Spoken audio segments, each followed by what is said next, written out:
Rodrigo Duterte na legal ang mungkahi niyang ihiwalay ang Mindanao sa Pilipinas. Hindi rin daw ito nangangahulugang magkakagyera na. Nasa frontline ng balitang yan si Marlene Alcaide. Nagtataka raw si dating Pangulong Rodrigo Duterte sa aniyay knee-jerk reaction ng ilang militar at opisyal ng pamahalaan. Sa madaling salita, biglang napraning. Mga praning. Napraning. Ano talaga, Mr. President? Pagka pag naka-Coca-Cola, napapraning. Wala tayong magawa. Ganun eh. Basta bangag. Mga ganun bigla. Wow. Basta mga bangag na praning, wala na akong boses. Biglang ganun eh. Ganun talaga, Mr. President. Pag na ito sa mungkahi niyang ikalas at maging independent ang Mindanao mula sa Pilipinas o yung secession. Sa isang radio interview, binanata ni Duterte ang mga bumabatikos sa kanyang proposal. Yun ang hindi naintindihan ng Mga gago. kanila na lang, tira-tira na, edition.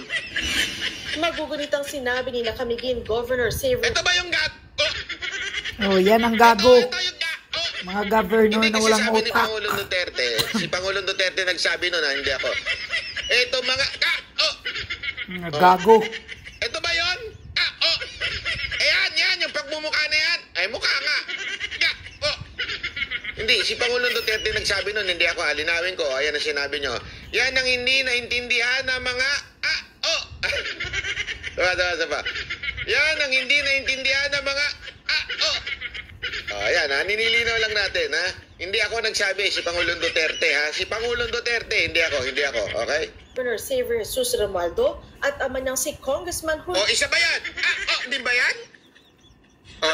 Ayun ba sinasabi na, ayan. Ayan. Yan ang hindi naintindihan ng mga, ha? Sakto. Sir, mga ba kayo? Ha? Mga gago. Nagtatanong lang, kasi yan ang sinabi ni Bubo. Pangulong Duterte. Gago. Maituturing daw ng sedisyon ang panghihimok ng dating Pangulo na ihiwalay ang Mindanao sa bansa. Sedisyon. Sagot dito ni Digong, Is a legal process that will be brought to the United Nations. Kagaya ng Timor-Leste. yan. Yan ang kasing problema sa mga ilang hindi nila kasi alam ang kasaysayan ng alam nyo, pagdating mo sa geopolitics, napakagaling mo ni Pangulong Duterte dyan. Talagang pinag-aralan niya yan kasi kaya nga po yung yung di ba, noon pa lang, mayor pa lang ho yan, nakikialam na po yan sa, alam niyo, hindi naman nakikialam, pero alam niya na ho, di ba, nagko-komento na ho siya sa mga nangyayari sa mundo na to.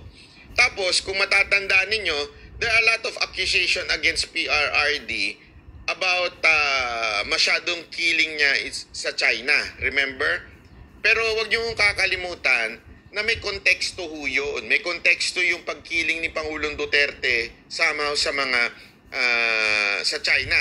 Okay? Dahil that time, from the past president, which is si Pinoy, nagkaroon talaga na matinding sigalot yun. Kaya nga nagkaroon ng standoff yun sa island eh.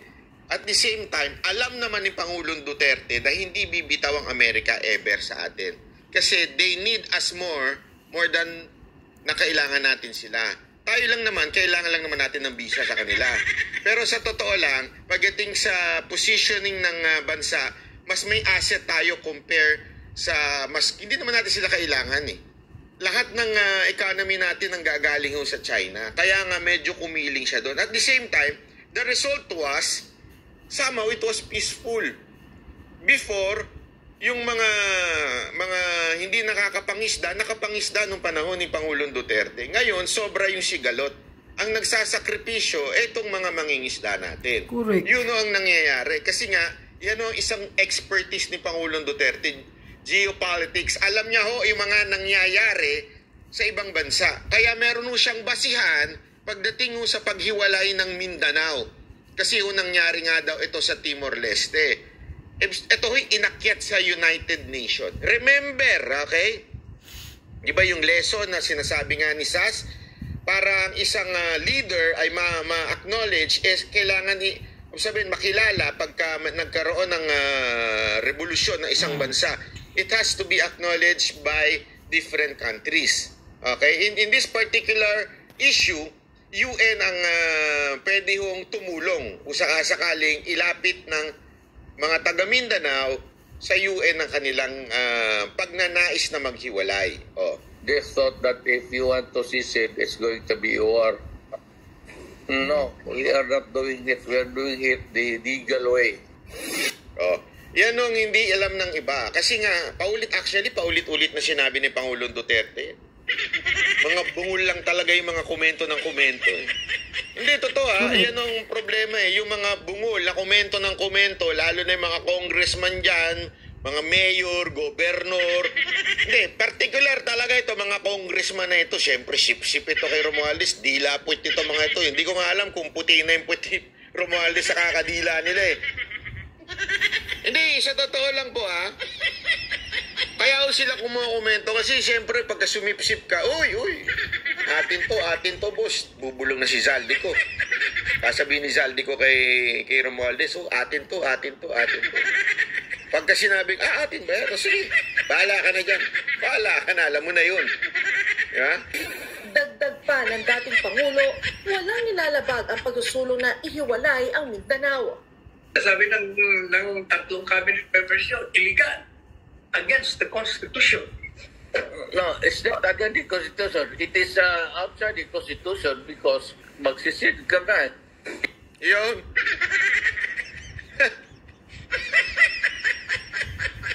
Yun ang sinasabi. Yan ang hindi alam nung tatlong. Alam mo, nire-respeto natin yung ating mga tatlong gabinete ni Pangulong Duterte dati na nagkomento ng hindi. Kasi alam mo, iniisip ko kasi dyan, ito problema kasi minsan sa media, compared mo sa social media. Minsan kasi sa media, putol na eh. Yung balita, putol na. Ang pinapakita na lang yung sagot. Di ba ho? Ang pinagkaiba naman ho sa social media ho, buo ay pinapakita. Yung tanong, kumpleto. Minsan kasi, ang ginagawa ng media, yung mainstream media, ang ginagawa nila, magtatanong sila ng mali. Naturalmente, ang sagot ng opisyal, mali. Tapos, iba yung ilalabas sa news. Diba? Kaya nami-misquote iba ang nangyayari sa ilang mga opisyal natin. So, anong punto ko dito? Minsan kasi, dapat talagang intindihin natin yung buong konteksto. Baka mamaya, hindi lang una ipaliwanag na sa kanila na tulad nga niyan, this is out of Constitution. Ibig sabihin, hindi ho ito. Kaya nga ilalapit nga ho sa ibang bansa sa UN. Kasi tayo naman ay membro nun. So ilalapit natin kung ano ang kanilang magiging advice, kung ano magiging legal na paraan. Ganun naman po yun. Kasi tandaan ninyo, parang ganito yan may pamilya ka, di ba? Sa family, meron kayong rules dyan sa pamilya mo. Hanggang nagkaaway-away kayo, inayos nyo, ganyan, ganito, bla bla bla. At hindi na talaga maayos minsan. May mga ganong instances hindi na maayos yung problema sa pamilya. Di ba, humihingi tayo ng intercede from other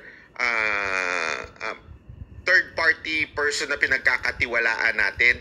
Di ba? Halimbawa, maaaring yung kaibigan nyo na parang discipler ninyo o di kaya minsan yung mga pare o kaya ministro, yung pastor ninyo. Kasi nga, inilalapit mo doon kasi bilang parte ng church na yon o parte ng simbahan na yon, kayo bilang pamilya nagpapasakop doon.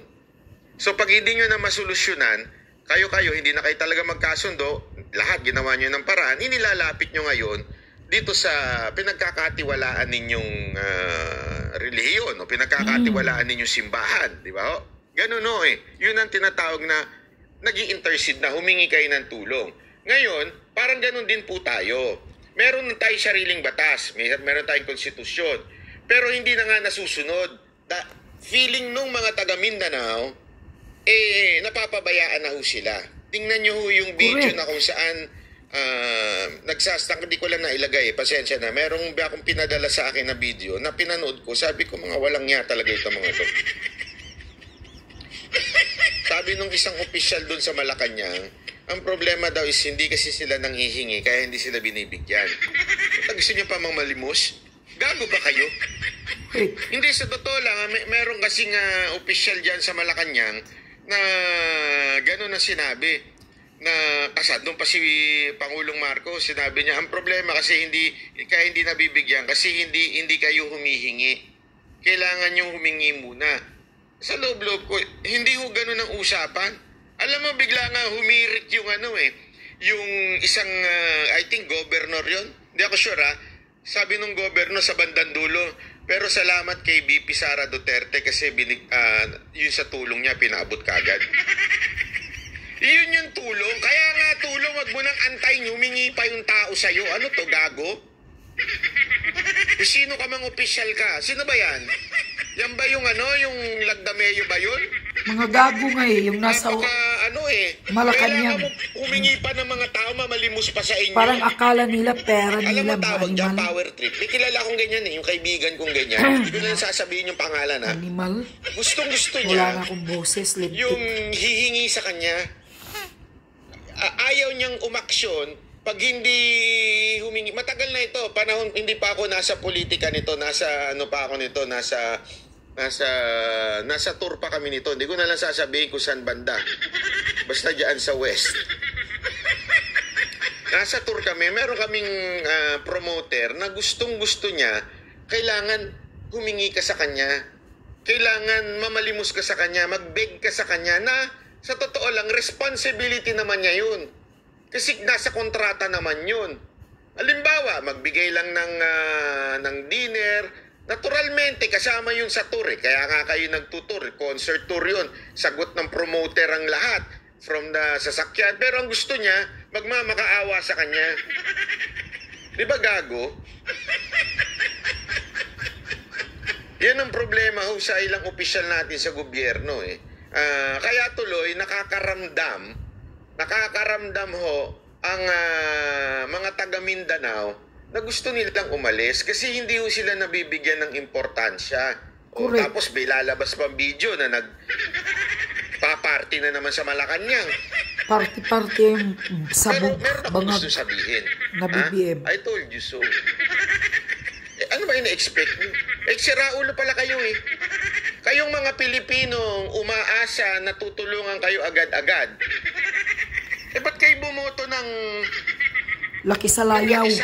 Laki sa layaw na anak na kuting. Di ba ho?